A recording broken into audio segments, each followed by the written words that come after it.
বেনজির আহমেদ বলা হয়ে থাকে যখন ক্ষমতায় ছিলেন তখন সবচেয়ে প্রভাবশালী একজন পুলিশ প্রধান হিসেবে চিহ্নিত ছিলেন। একই সাথে অঢেল সম্পত্তির মালিক, যা কিনা টের পাওয়া যায়নি যখন তিনি ক্ষমতায় কিংবা দায়িত্ব পালন করেছেন।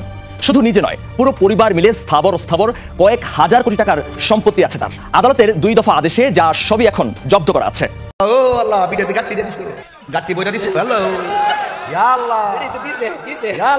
বৈধ অবৈধ পরে, বৈধ কিনা অবৈধ কিনা আর কিছুদিন উনি সময় পাইলে উনার জমির উপর দিয়ে আমরা মনে হয় বঙ্গবন্ধুর মাজার জিয়ারত করা লাগতো। সাবেক সেনাপ্রধান জেনারেল আজিজ আহমেদ ও পুলিশ প্রধান বেনজির আহমেদ দুজনেই সরকারের সৃষ্টি। তাদের দুর্নীতি দায় মাথায় নিয়ে সরকারের পদত্যাগ করা উচিত বলে মন্তব্য করেছেন বিএনপি মহাসচিব। দুপুরে ঢাকা রিপোর্টার্স ইউনিটিতে এক আলোচনা সভায় তিনি এসব কথা বলেন।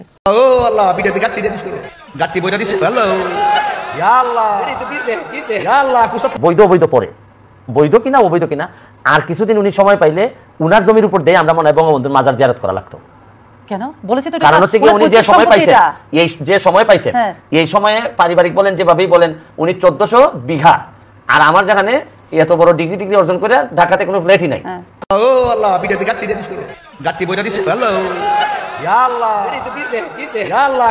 আসসালামু আলাইকুম ওয়া রাহমাতুল্লাহি ওয়া বারাকাতুহু। বন্ধুরা, আরো একটি নতুন ভিডিও নিয়ে আমি আপনাদের সামনে আবারও চলে আসলাম। তো বর্তমান সময়ে খুবই ট্রেন্ডিং এবং বর্তমান সময় ভাইরাল চলতেছে এমন একটা বিষয় যে বেনজির সাহেব অর্থাৎ সাবেক পুলিশ প্রধান বেনজির আহমেদ, আমি বলতেছি বেনজির সাহেবের কথা।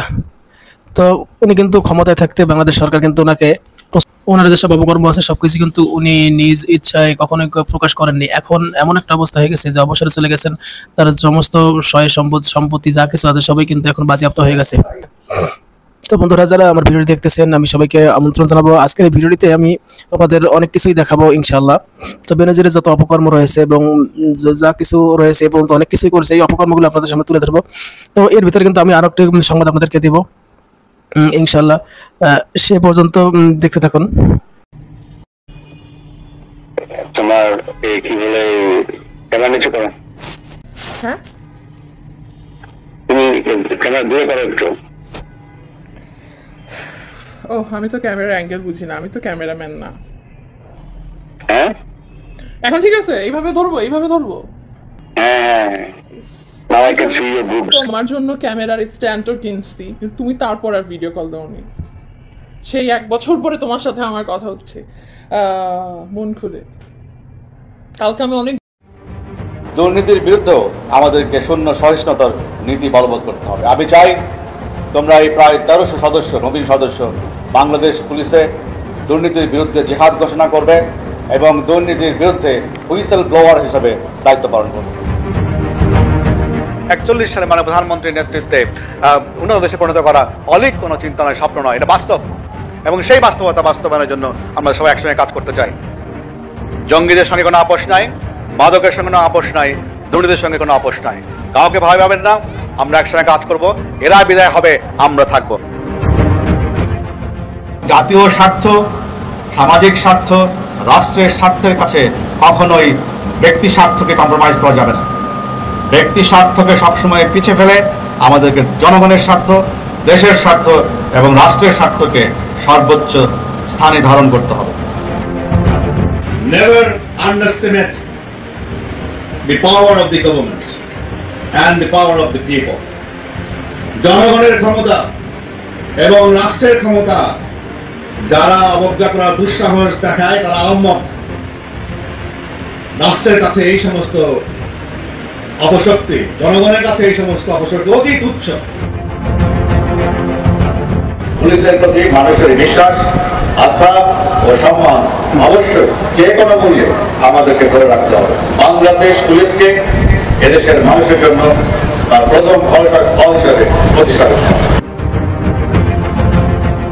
পুলিশ নিয়ে কাউকে আমরা কোনো ধরনের নয়-ছয় করতে দেব না এবং এই ধরনের কোনো তথ্য থাকলে আমাদের সঙ্গে জানাবেন, তাকে আমরা তাৎক্ষণিক দৃষ্টান্তমূলক তার বিরুদ্ধে ব্যবস্থা গ্রহণ করবো।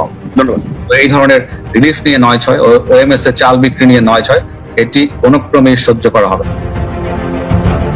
জায়গায় যায় কিছু পয়সা করে থাকলে একটা করে বিয়ে করে আসে, আর এই উনারে দেখলাম যে উনি যে জায়গায় গেছে মোটামুটি জমি জমার মালিক হয়ে আসছে।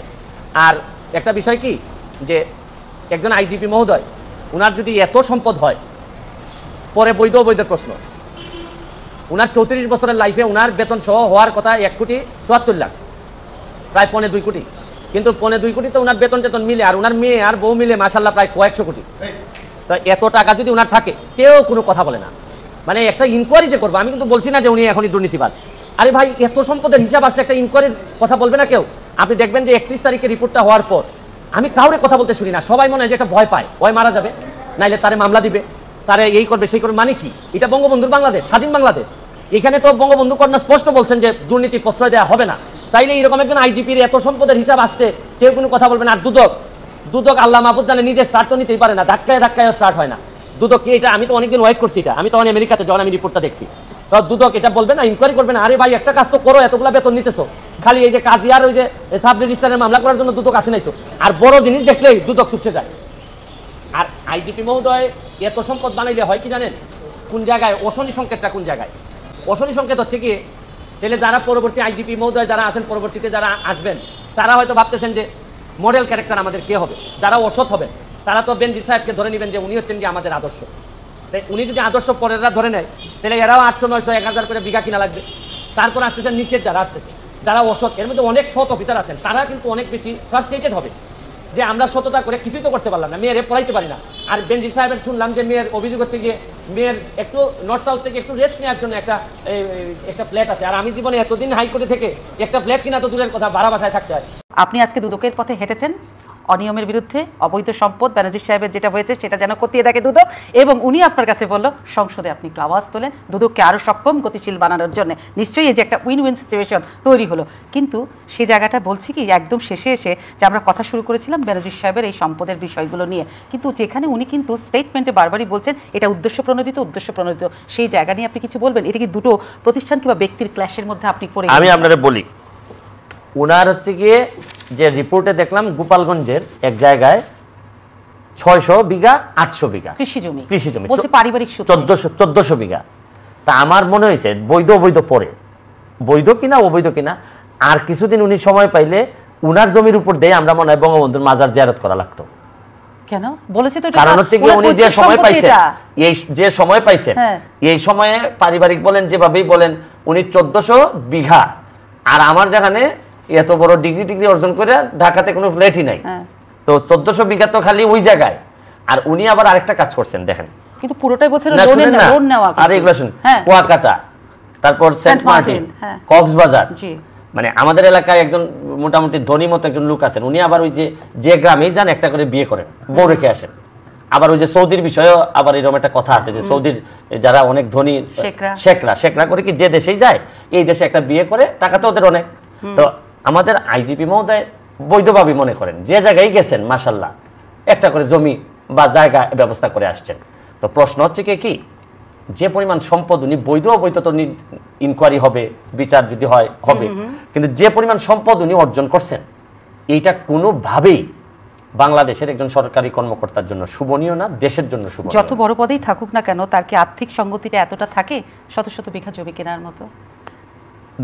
34 বছর চাকরিতে ওনার পাওয়ার কথা 1,74,00,000, মানে 2.25 কোটি টাকার মতো, ধরলাম 2 কোটি। হ্যাঁ, কিন্তু ওনার যে মেয়ের জন্য যে রেস্ট নেওয়ার জন্য যে অভিযোগ আসছে, যে ফ্ল্যাটটা ওই নর্থ সাউথ ইউনিভার্সিটির সামনে, এটার দামই তো ওই 2 কোটি ছাড়িয়ে গেছে।